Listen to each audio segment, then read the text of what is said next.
इथून. मॅम मला काही प्रश्न विचारायचे, प्लीज ऐकून तर घ्या ना. तुम्ही माझ्याशी बोललात ना तर मला सत्य कळेल आणि आपण ते सत्य जगासमोर आणू शकतो. प्लीज माझ्याशी बोला. काही गरज नाहीये. तुम्ही जाऊन माझ्या धनीच्या खुन्याच्या बायकोशीच बोला. आम्हा गरिबांकडे काही नाहीये तुम्हाला सांगायला. जा तुम्ही इथून. मॅम प्लीज निघा तुम्ही. ऐका ना माझं. निघा मला तुम्ही. सांगितलं ना, निघा तुम्ही. बोलायचं आहे. ह्या सरपोतदारांनी ना सदानंदाच्या फॅमिलीला चांगलंच मॅनिप्युलेट करून ठेवलंय. अजिबात बोलायच्या मूड मध्ये दिसत नाही येत ते. नंतर बोलते यांच्याशी.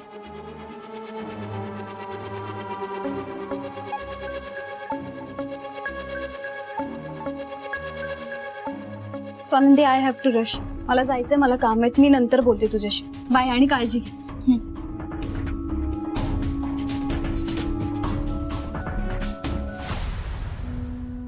इन्स्पेक्टर. सर नमस्कार. नमस्कार. सर बसा ना. नाही, बसायला वेळ नाहीये माझ्याकडे. मला मणीला भेटायचंय.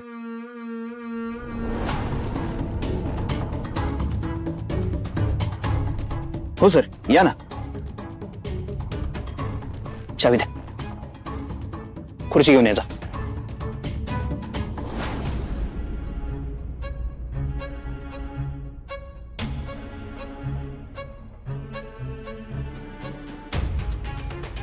मणी, बस ना. ये.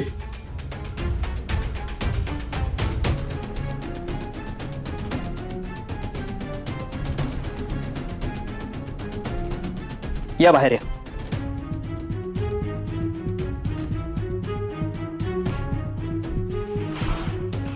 चला.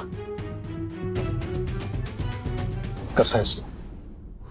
मी बरा आहे साहेब. रात्री झोप नीट लागली ना? म्हणजे खाण्यापिण्याची काही आभाळ झाली नाही ना? नाही. मला माहितीये तू हा विचार करत असशील ना की मला अटक झाल्या झाल्या साहेब मला भेटायला आले नाहीत म्हणून. नाही साहेब, असं काही नाही. असं नाही का सर? साहजिक आहे तुझ्या मनात हे येणं. नाही, तुझा तेवढा हक्क आहे माझ्यावरती. कसं आहे ना मणी, तुला इथे लॉकअप मध्ये आणल्या आणल्या जर मी भेटायला आलो असतो ना तर हे आपले मीडियावाले आहेत ना, त्यांनी एक ब्रेकिंग न्यूज केली असती की सरपोतदार साहेब मणीला भेटायला लॉकअप मध्ये गेले. त्यांचाच हात आहे ह्या अपघातामध्ये म्हणून मी तुला आत्ता भेटायला आलो. आणि तुला हे आपले विरोधक माहितीच आहेत ना, टपलेलेच असतात ते.